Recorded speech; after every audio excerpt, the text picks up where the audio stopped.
এবং এটার একটা বড় কারণ হচ্ছে আমাদের পাশের দেশে পশ্চিমবঙ্গে যখন বামপন্থী সরকার এবং ভূমি বন্টন বা ভূমিহীনদের মধ্যে ভূমি বন্টন, ল্যান্ড রিফর্ম এগুলো তখন সেখানে মানে শক্তিশালীভাবে তখন ইমপ্লিমেন্টেশন হচ্ছে।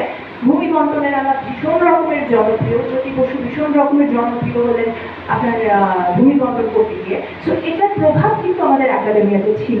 Land reform was a very মানে এমন একটা ইস্যু যে এটা আমাদের একাডেমিকদের চিন্তা ভাবনায়, আলোচনায়, তখনকার সেমিনারে, তখনকার একাডেমিক পাবলিকেশনে দেখা যাবে যে ঘুরে ফিরে ভূমি সংস্কার, ভূমি বন্টন, ভূমিহীনদের মধ্যে ভূমি বিতরণ এই আলাপগুলো ঘুরে ফিরে আসছে।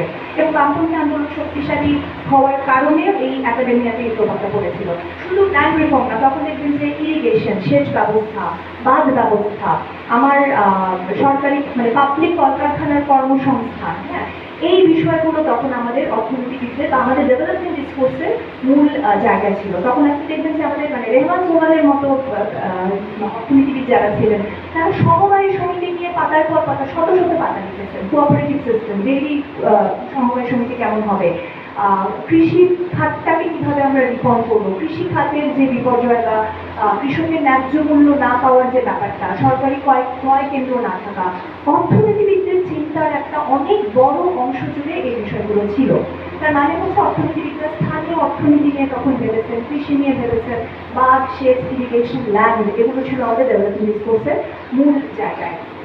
এইটিসে এসে আমরা দেখলাম যে তখন এক্সপোর্ট ওরিয়েন্টেশনের একটা চল শুরু হলো আর কি, যে আমরা আসলে আমাদের মানে পাবলিক কলকারখানাগুলো থেকে সরে গিয়ে তখন যেহেতু বিশ্ব ব্যাংক এদিকে ফান্ড আসা শুরু করলো, স্ট্রাকচারাল অ্যাডজাস্টমেন্ট বা কাঠামোগত সংস্কারের আলাপগুলো হওয়া শুরু করলো, প্রাইভেটাইজেশন, ট্রেড লিবারালাইজেশন, হ্যাঁ, বাজার উন্মুক্ত করে দিতে হবে এবং এক্সপোর্ট ওরিয়েন্টেড ইন্ডাস্ট্রি তৈরি করতে হবে। এটা তখন আমাদের ডেভেলপমেন্ট ডিসকোর্সের মূল কেন্দ্রে চলে আসলো এবং মানে উন্নয়ন চিন্তা ভাবনার একটা বড় অংশ দখল করে নিল আমার গার্মেন্টস। 90-এর দশকে এসে ওই একই ব্যাপার, প্রাইভেটাইজেশন, ইফিসিয়েন্সি, কারখানার ইফিসিয়েন্সি বাড়াতে হবে, ফ্রি মার্কেট। এবং তখন দেখা গেল যে অর্থনীতিবিদরা আসলে আর আমাদের কৃষিভিত্তিক সমাজের যে মানে একেবারে কোর যে বিষয়গুলো ছিল সেগুলো নিয়ে তারা আর ভাবছেন না, কারণ ফান্ড চলে গেছে অন্যদিকে, মানে ফান্ডের ডিরেকশন থেকে তারা অর্থনীতিবিদরাও এগিয়ে যান। তো দেখা গেল পুরো জিনিসটা আবার সোভিয়েত ইউনিয়নের পতনের সাথে এটা একটা সম্পৃক্ত। ইউরোপিয়ান একাডেমিয়াতে দেখা গেল একটা প্যারাডাইম শিফট হলো, পুরো একাডেমিয়া চলে গেল হচ্ছে ফ্রি মার্কেটের দিকে। তো আমাদের অর্থনীতি মানে আমাদের অর্থনীতিবিদ এবং আমাদের একাডেমিয়ার চিন্তা ভাবনাতেও সেরকম একটা প্রভাব পড়লো। 90-এর দশকে প্রচুর পরিমাণে এনজিও ফান্ড পাওয়া শুরু করলো বিশ্ব ব্যাংকের এবং অন্যান্য ডোনার ফান্ডে। এবং তখন দেখা গেল আরেকটা জিনিস হলো যেটা সিভিল সোসাইটি ফরমেশন, গণতান্ত্রায়ন, ইলেকট্রাল ডেমোক্রেসি, এসিরাও ঘরে বসে সবাই চিন্তা করছে যে কীভাবে আমরা আমাদের পার্লামেন্টারি ডেমোক্রেসিকে শক্তিশালী করবো এবং কীভাবে আসলে সিভিল সোসাইটিকে শক্তিশালী হতে হবে। এইসব প্রচুর ফান্ডের কাজকর্মের উপর ভিত্তি করে আসলে আমাদের একাডেমিক চিন্তাভাবনা, আমাদের যে ধরনের ডেভেলপমেন্ট ডিসকোর্স আমাদের তৈরি হয়েছে সেটা আসলে ওই 90-এর দশকের পর থেকে আপনি দেখবেন যে ডিরেকশনটা ওই দিকে চলে এসেছে। 00 দশকের পরে যেটা হলো 2000-এর পরে, 2005, 2010-এর দিকে এসে আমরা দেখলাম যে বিপুল পরিমাণে আপনার কোটি কোটি কোটি টাকা জলবায়ু পরিবর্তনের ফান্ড ঢোকা শুরু করলো। এবং এটাতে সবচেয়ে বড় ক্ষতি যেটা হলো, যেটা হতে পারতো যদি এখানে ওই পলিটিসাইজড এলিমেন্ট বা রাজনৈতিক এলিমেন্টগুলো যদি থাকতো, তাহলে আমরা আসলে আমাদের পরিবেশ আন্দোলন, একাডেমিয়াতে আমাদের পরিবেশের চিন্তাগুলো শক্তিশালী হতে পারতো। যেটা পুরোটা হয়ে গেল, যেটা পুরো একাডেমিয়ার যে প্যারাডাইম শিফটটা হলো সেটা আসলে জলবায়ু পরিবর্তনকে যে এনজিওর লেন্স থেকে আমরা দেখি, আমরা একাডেমিয়ার ক্ষেত্রে আমরা তাই দেখলাম যে পলিটিক্যাল লেন্স থেকে না দেখে, যেটা এখানে বারবার আলাপ হচ্ছে যে পুরো আলাপটা চলে গেল হচ্ছে এনজিওর লেন্স থেকে। মানে আমার একাডেমিয়া তো আসলে এনজিও না, একাডেমিয়া তো এনজিওর পাবলিকেশন আর একাডেমিয়া হচ্ছে ক্রিটিক্যাল অ্যানালাইসিসের জায়গা। এখানে আমরা ক্রিটিক্যালি পলিটিক্যালি বিভিন্ন ইস্যুকে বিশ্লেষণ করবো। এই জায়গাতে আমরা এসে দেখলাম যে পুরো একাডেমিয়ার এনজিও করণ হয়ে গেল, কারণ একাডেমিকরা, অধ্যাপকরা, স্টুডেন্টরা, গবেষকরা সবাই একটা বিষয়ে তারা রিসার্চ করতে চান, সেটা হচ্ছে জলবায়ু পরিবর্তন। আমিও অনেক সময় দেখি স্টুডেন্টরা এসে বলেন ম্যাম আমরা রিসার্চ করতে চাই। খুব ভালো কথা, কি নিয়ে রিসার্চ করতে চাও?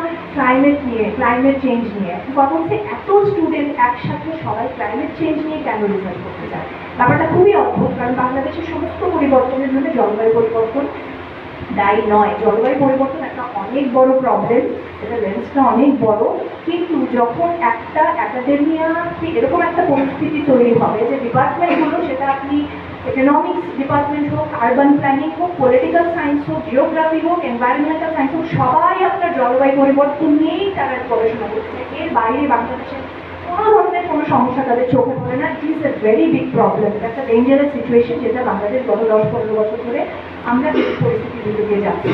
তাহলে আমাদের একাডেমিয়াতে আসলে কী ধরনের মানে ডেভেলপমেন্ট ডিসকোর্সের মূলে আসলে আমাদের কি থাকার কথা ছিল, সেই আলাপটা একটু করতে পারি। আমার মনে হয় যে আমাদের আসলে আমরা অর্থনীতির আলাপে, পলিটিক্যাল ইকোনমির আলাপে কোন আলাপগুলো আমরা করতে পারতাম, যেটা এখন পুরোপুরি মানে জলবায়ু পরিবর্তনের আলাপের মধ্যে দিয়ে দখল হয়ে গেছে।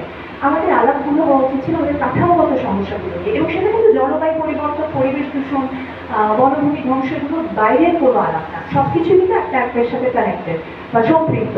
তা আমরা যেই আলাপগুলো আমার মনে হয় আমাদের এখনকার বর্তমান বাংলাদেশে এরকম একটা ভয়ঙ্কর বৈষম্যের দেশে, দারিদ্র্যের দেশে, বেকারত্বের দেশে, কর্মসংস্থানহীনতার দেশে যেই আলাপগুলো আমাদের করার কথা ছিল, সেগুলোকে বাদ দিয়ে যে আমরা একটা পুরোপুরি শুধুমাত্র ক্লাইমেট চেঞ্জের আলাপে চলে গেলাম, সেখান থেকে ব্যাক করতে হলে আসলে আমাদের ওই কাঠামোগত ইস্যুগুলোতে আবার ফেরত যেতে হবে।